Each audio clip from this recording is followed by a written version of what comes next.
we go. What is going on, Cover One crew? Welcome back to the show. Hope everybody's doing great. I'm good as per usual. We got another great one today. We're talking OBJ, in or out, man. What are we doing with Odell Beckham Jr. for the 2023 season in fantasy football? It is a big question mark because we're talking about these Baltimore Ravens, and we really, truly don't know how this ball is going to get spread around. I got statistics galore for y'all to make your decision potentially that much easier, but it still is a crapshoot of what we're going to potentially see from these Baltimore Ravens in 2023. But we're talking OBJ career statistics. Let's start there because we got to understand where this man has been, and it's been a while. I mean, 2014 to 2016, those were the glory years for OBJ, back with those New York Giants and Eli Manning.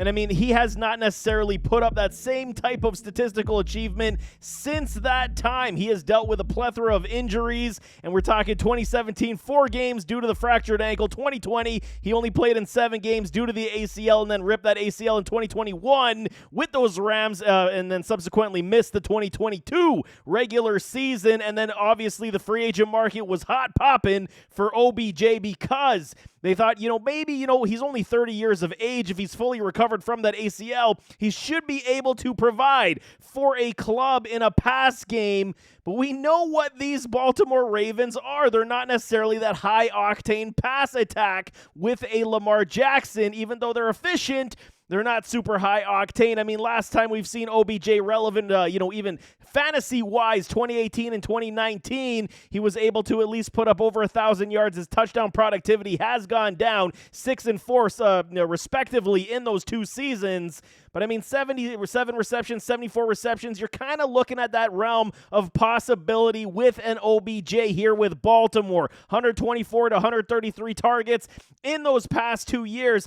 And you got to believe, they're paying an OBJ, $15 million on the 1-year deal to be the guy, to be the number 1 target in this offense, not only being the instructor, for tutelage for young guys like Rashad Bateman and Zay Flowers to make their game, elevate that much faster. And I think that's exactly what the key was here for these Ravens, not only trying to uplift a Lamar Jackson. It is extremely important, but when we're talking statistics and target share, total target share for these Baltimore Ravens, it's all over the map because, I'm going to preface all of this by saying I'm a Lamar Jackson supporter, and I truly believe they did not give him the reliable pass catchers throughout his entire NFL career thus far that they have given him this year, And they said, fine, they signed Lamar to that massive contract extension, and then they built the cupboards, but let's talk what Lamar had last season. And I mean, he only played in those 12 games, 326 attempts, but he had Mark Andrews' target share with 113, Robinson at 75, Isaiah Likely, the rookie tight end last year, at 60, and Devin Duvernay snuck in with 49 as he had some good contests along the way. Rashad Bateman only had 28. He dealt with injury, was out with that Liz Frank big problem. Kenyon Drake, 26. Josh Oliver, 25. D-Jax had 17, Prochet 17, and you can see the list goes down and down from there. Richard 13, Hill 12, J.K. Dobbins only had 8, Wallace 7, Collier 6, Sammy Watkins 5, and Mike Davis 2. So you had a Ravens total target share of 465 targets to either tight ends or wide receivers and running backs last season, while Lamar Jackson only threw for 326 attempts. When you're talking his 29 MVP campaign, he still only threw a career-high 401 attempts. That doesn't even match the total of the Ravens' target share this past year, obviously because backup quarterbacks were in the mix in 2022, but this is what the issue is. We're going to do it in both directions. Can Lamar support an offense to over 500 targets, 500-plus targets? That's the question mark. Can Lamar throw the ball 550 times? That's the question mark. Will he throw the ball 550 times? I don't think it's a question that he can't. Will he? Will he continue to utilize his legs? Even though he's got the massive deal, you got to believe this offense is going to change just a little bit with a new offensive coordinator, so you got to think they're going to try to go at least a little bit more pass-happy spread offense-wise.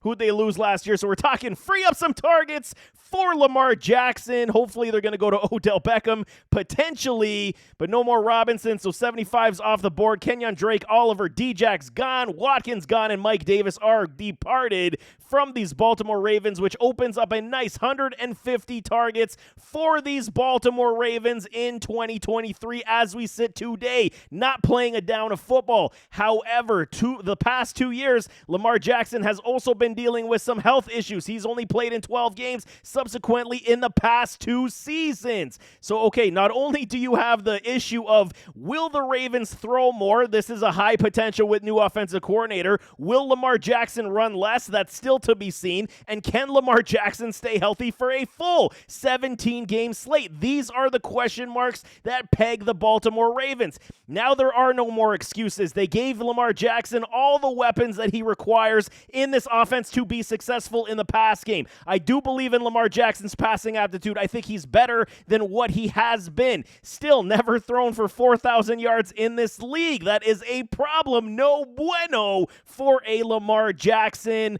I don't like that, but 150 free targets right off the bat for the people that have departed from this offense is positive news, especially when we're talking Odell Beckham Jr., and we're talking, okay, in or out. Who we talking about target share this year for these Ravens? I got your big dogs on top, man. Mark Andrews obviously is probably still going to be the consistent standard in this offense because chemistry is there for years with Lamar Jackson. I'm putting the averages on top because I want to paint a picture of how we can get, a lot of these wide receivers some fantasy viability in terms of target share. Mark Andrews' average over his career target share is 100 targets. I do believe he will equal that or get, again, more than that. He has gone up to, I believe, the 150 target share range in his career high. So 100 targets is going to be relatively easy, barring health. Everything is barring health at this point in this argument right now. Rashad Bateman, his career average right now in his 2 years, only 48 targets. You got to believe he's going to see an uptick from that, especially since we're seeing that the Liz Frank is healthy. He is running. He should be good to go this year. I know a lot of hype suggests that,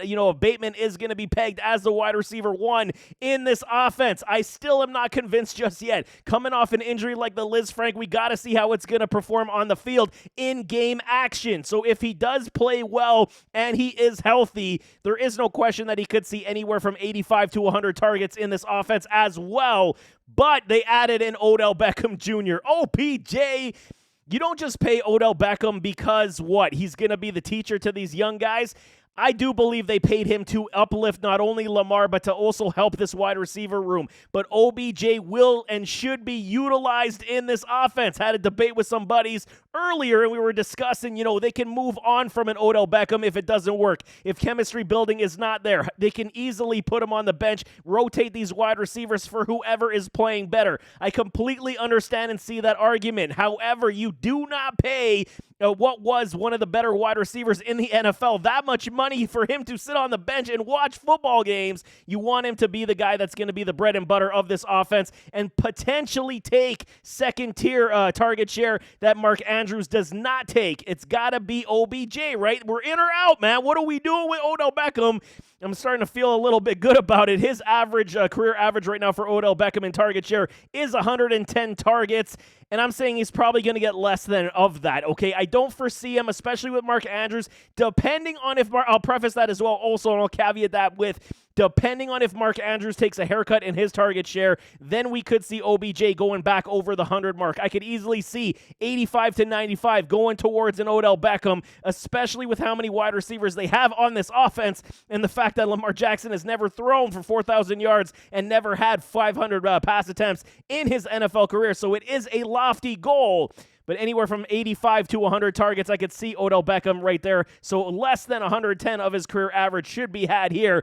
Zay Flowers, rookie, dynamo. I pegged him as almost a clone of an Antonio Brown, the way he plays football. I'm not saying he's going to be Antonio Brown, but just the mannerisms, the way they run, the running style, Zay Flowers absolutely looks like Antonio Brown Jr., but I mean, it's not. We'll see how that does turn out. But rookie wide receivers with Lamar Jackson do take time. We have seen this proof in the pudding over the last several years in Baltimore. So you got to understand, we don't have a number for Zay Flowers right now. So obviously 0 was his target share because he didn't play in the NFL last year. So we know that's going to increase. To what is that going to increase? Anywhere from 35 to 55 should be a safe bet for Zay Flowers. I believe Bateman in his rookie year, before he went down, he had about 68 targets, but that was without an OBJ on the field. So this is kind of your conundrum that you're flirting with here with this wide receiver room in Baltimore. They did get a Nelson Aguilar also. His average career of target share, 71. You got to believe that's less than. You got to believe it. He's going to be the sprinkle from time to time. Potentially, if a guy goes down, then Aguilar is going to be utilized that much more. But you got to believe the main dogs in this offense going to be Andrews, Bateman, Beckham, and Flowers this season, and then everyone else is going to scoop up targets wherever they can see fit. When we're talking about the other players on this team, Isaiah Likely had 60 targets last year. J.K. Dobbins had 24 in his best season in target share. You got to believe J.K. is going to see a little bit of an increase in that respect as well. They're going to utilize the running backs in the pass game, and J.K. Dobbins proved he's back from that knee injury, so it's maybe not a huge uptick in target share for a J.K. Dobbins, but you got to think maybe 30, 32, 35 targets are going to come his way, so that's got to come from somewhere as well, right?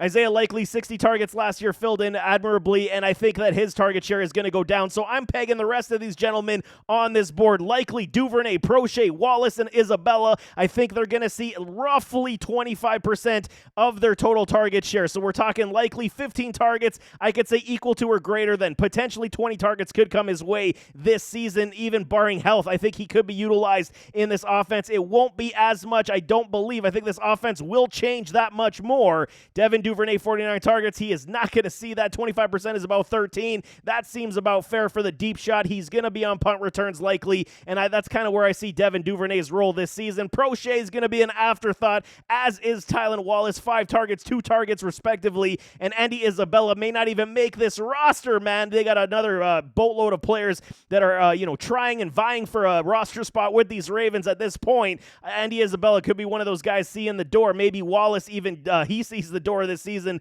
this offseason before the regular season does kick off. But when we're talking about adding all of these things up, man, league average last year in 2023 pass attempts, 566.1 pass attempts was the league average in pass attempts. Lamar Jackson hasn't even come close to that. That's 65 targets from his career high that he needs to throw this season that much more if he wants to be on the league average this year.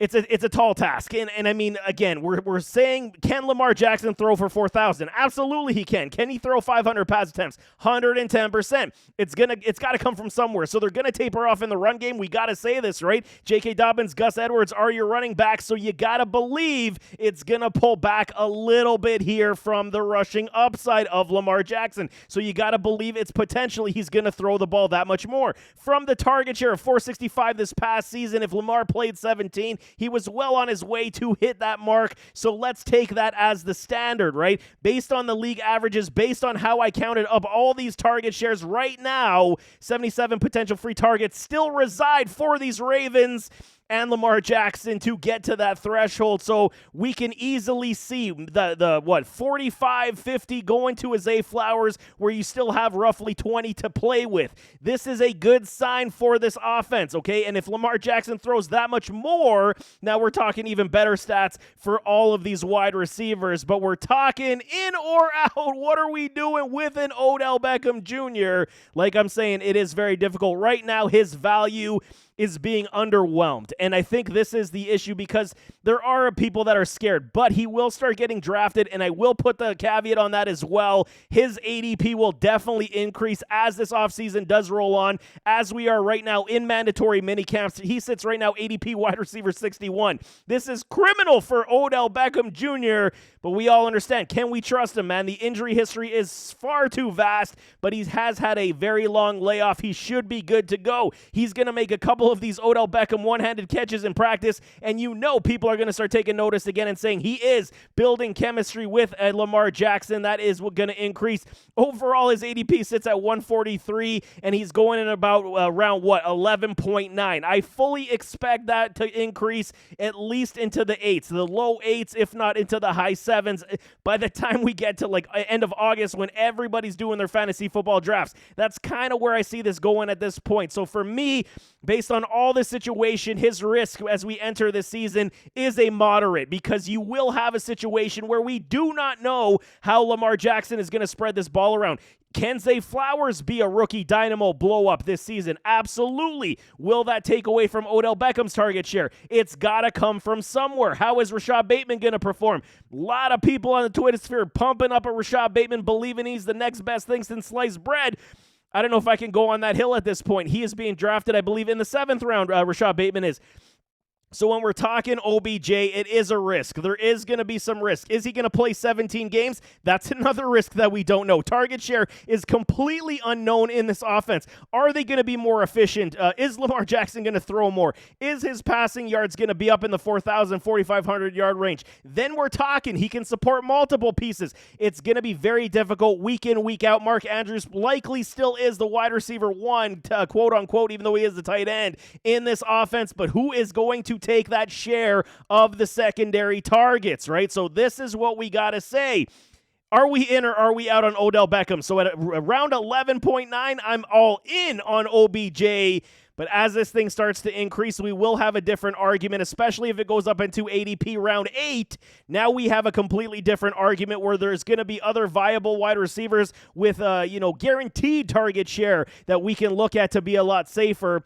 But I do like the risk. If your team is, if you're drafting, maybe I'll put it this way for y'all as well. If you're drafting your squad and you see that you've been a little bit safe and you require some high upside, OBJ is definitely one of these guys we could take for the value to potential return on investment, because he could blow up. If he doesn't, you're not, holding a cup in your hand in front of the store because you didn't give up a, top 6 round pick for the guy.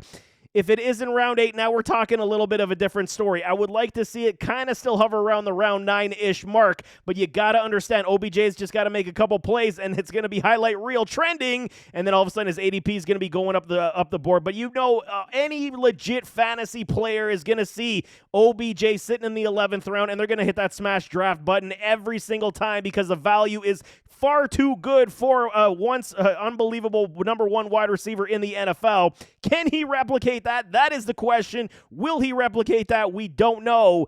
But as we sit today, round 11, wide receiver 61, I am all in on this value. And even if it does increase slightly, I still think I'm all in on this value, because if he does hit, he's potentially a great low-end wide receiver 1 to high-end wide receiver 2 for your fantasy club. And he could be a flex play all day long in this offense with these Baltimore Ravens, which will be very interesting nevertheless. But, there you have it. That is some great offensive value for fantasy football. But let's get out of here, man. As always, don't forget to hit that like button, hit that subscribe button, jump in those comments, give me your thoughts. Road to 1,000. We are almost there. Smash that like button for me. Appreciate all the support, and we'll see you next time. I am out.